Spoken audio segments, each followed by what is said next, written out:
You know, if you hit bottom enough, it's called a spanking.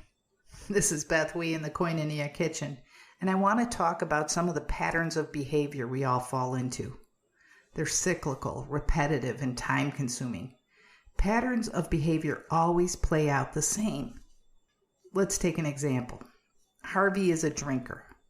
Harvey's wife, Linda, always complains that he is both physically and emotionally unavailable. Harvey stops after work for what he believes will be 1 or 2 drinks, but ends up closing the place. Arriving home after midnight, Harvey tiptoes in and tries to be quiet.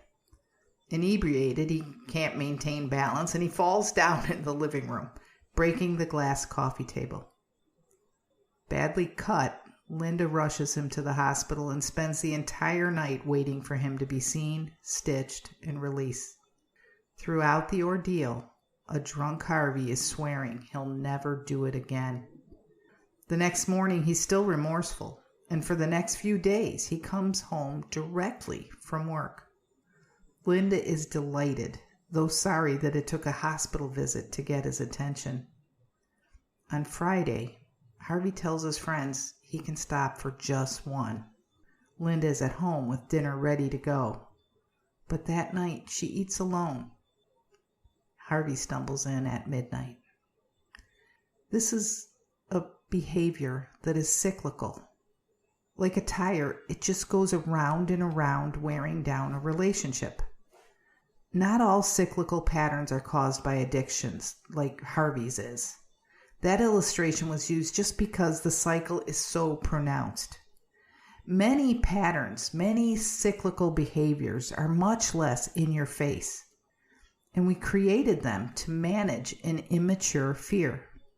The patterns that cycle through our lives came about so that we could feel a sense of belonging or control when dealing with other people.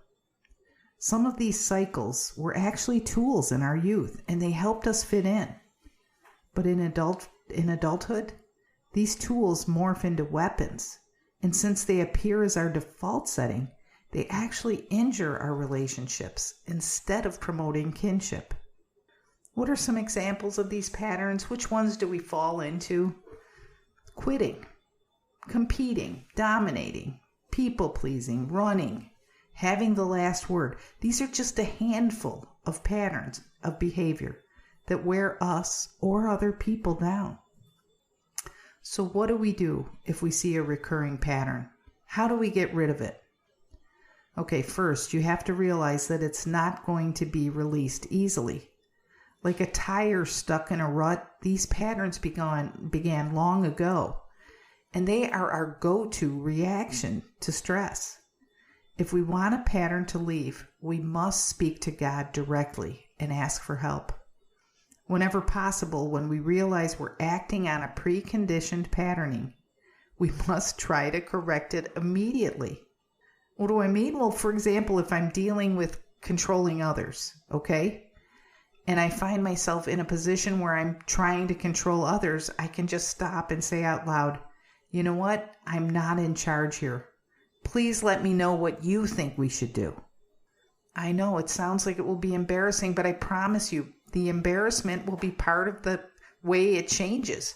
It will be part of the realization that it wasn't any of our business to control that person. It will be part of the solution. It will take practice and it will take humility.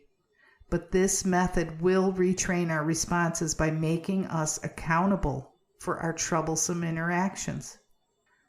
Know this: the desire to change is the catalyst for change. God collaborates with men's desires. Recognize the need and ask Him to help you overcome the negative patterns that affect successful dealings with other people. You were created to belong. You are meant to be here. You don't need to use these patterns to get your needs met. It's time to take addiction out of the shadows and shine the encouraging light of recovery on everyone affected. Good Seed Podcast is powered by BethWE.com, a nonprofit ministry based in Vero Beach, Florida. We'll start the uncomfortable conversations that turn despair into hope and complacency into action. Connect, communicate, and thrive with us. Check us out online at BethWE.com. Thanks for tuning in. We'll talk again soon.